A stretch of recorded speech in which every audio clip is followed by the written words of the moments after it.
Mungkin ibu baru bingung, kenapa ketika bayi yang dilahirkannya setelah beberapa hari di rumah tiba-tiba berubah warna kulitnya menjadi kuning, bukan cuma kulit tapi juga kuku kaki dan tangan, bola mata serta langit-langit di mulut sang bayi semua berubah kuning. Ini pasti bikin ibu baru panik, kenapa dengan bayi saya ya kok tiba-tiba jadi seperti ini.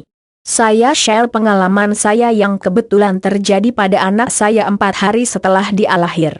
Tapi sebelum itu mari kita ketahui dahulu apa sih yang menyebabkan bayi bisa kuning. Mari kita simak tulisan berikut. Penyebab. Cara termudah untuk mendeteksi bayi menderita kuning atau tidak, sebetulnya tak terlampau sulit. Lihat di bagian putih mata bayi saat ia menyusu. Kalau kuning, akan terlihat jelas di matanya.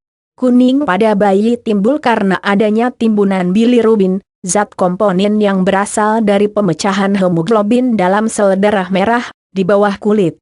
Sebab itulah kulit si bayi terlihat kuning. Pada saat masih dalam kandungan, janin membutuhkan sel darah merah yang sangat banyak karena paru-parunya belum berfungsi.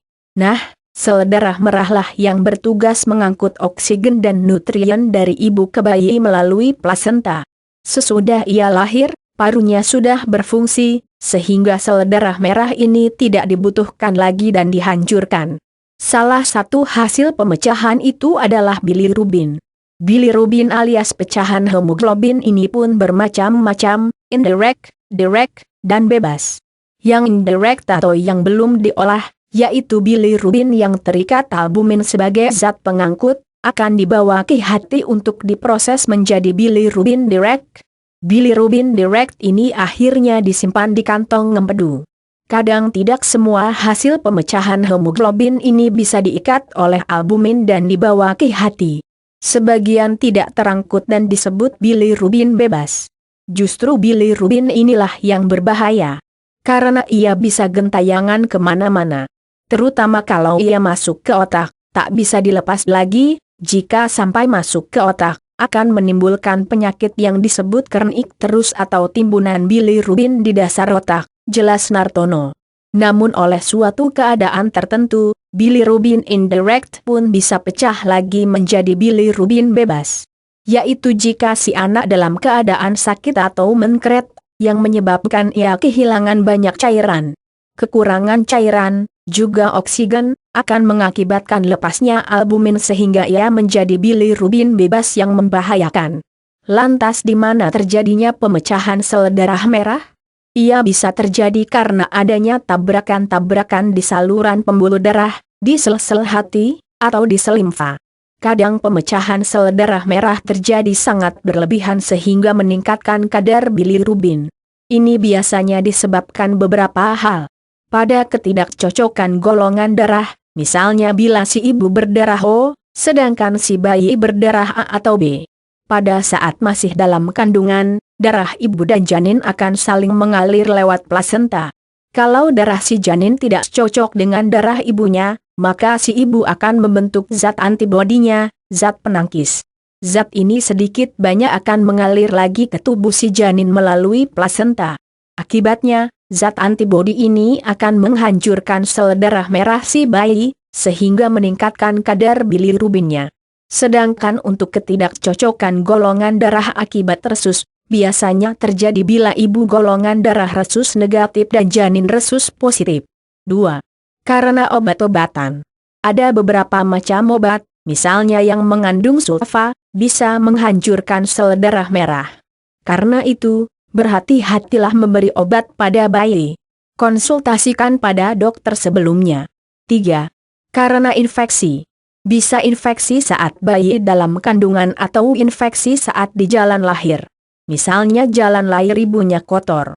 Atau infeksi sesudah lahir, semisal karena alat-alat bayi tidak steril sehingga racunnya menghancurkan sel darah merah. Selain karena pemecahan sel darah merah yang berlebihan, peningkatan kadar bilirubin bisa juga berasal dari penyumbatan. Yaitu bila saluran empedunya tersumbat, sehingga bilirubinnya tidak bisa dikeluarkan.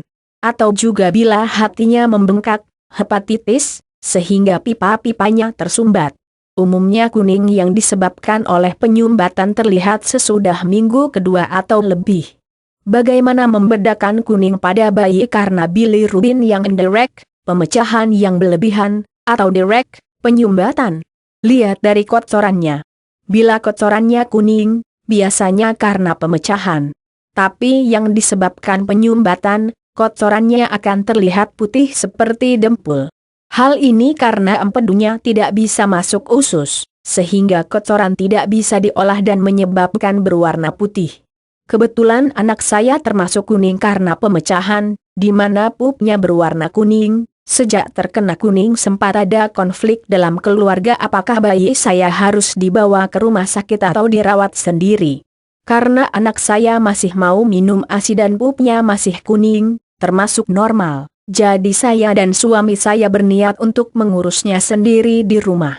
Selama lebih kurang dari 10 minggu, 3 bulan, saya menjemur anak saya di bawah sinar matahari selama pukul 1 jam, dari pukul jam 7 SD 08.00.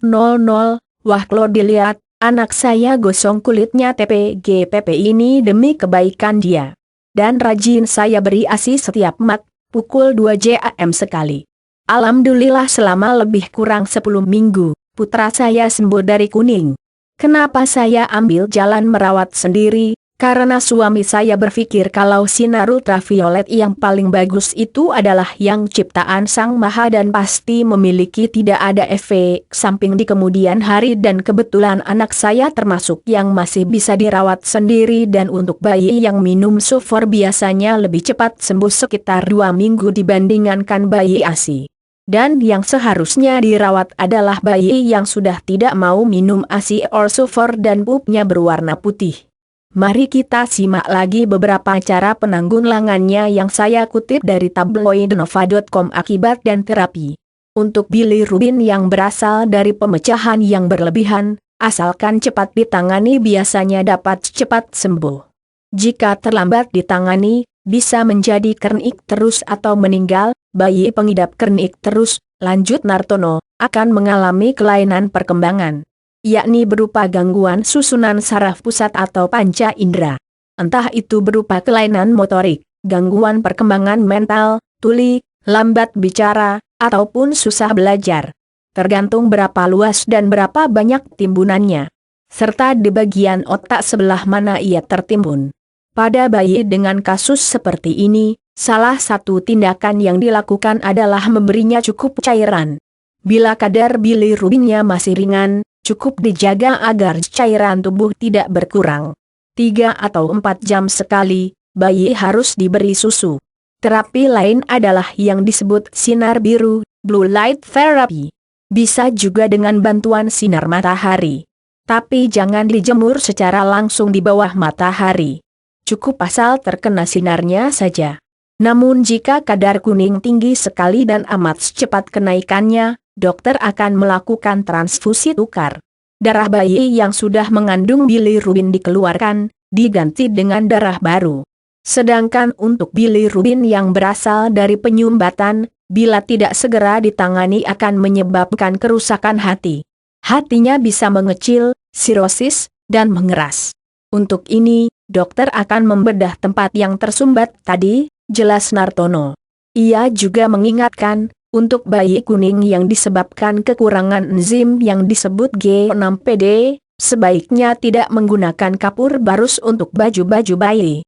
Memang tidak semua bayi akan menjadi kuning bila pakaiannya terkena kapur barus. Tapi dalam kasus bayi yang G6PD ini, enzim di dalam darah merah si bayi kurang, sehingga sel darah merah mudah pecah dan menjadi bilirubin karena dampak kapur barus. Indah mulat sihna kita. Tindakan pencegahan. Cari sebab-sebabnya. Jika kuning karena fisiologis, tak perlu tindakan karena akan hilang sendiri. Jika terjadi karena patologis, harus diteliti oleh dokter lebih lanjut. Perhatikan dan tandai kapan munculnya kuning, kecepatan peningkatan kuningnya, serta lamanya.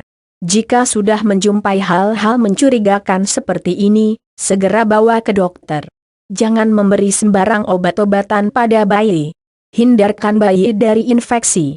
Bayi juga sangat rentan, Sebab itu usahakan selalu bersih dan tidak tercemar sesuatu dari luar.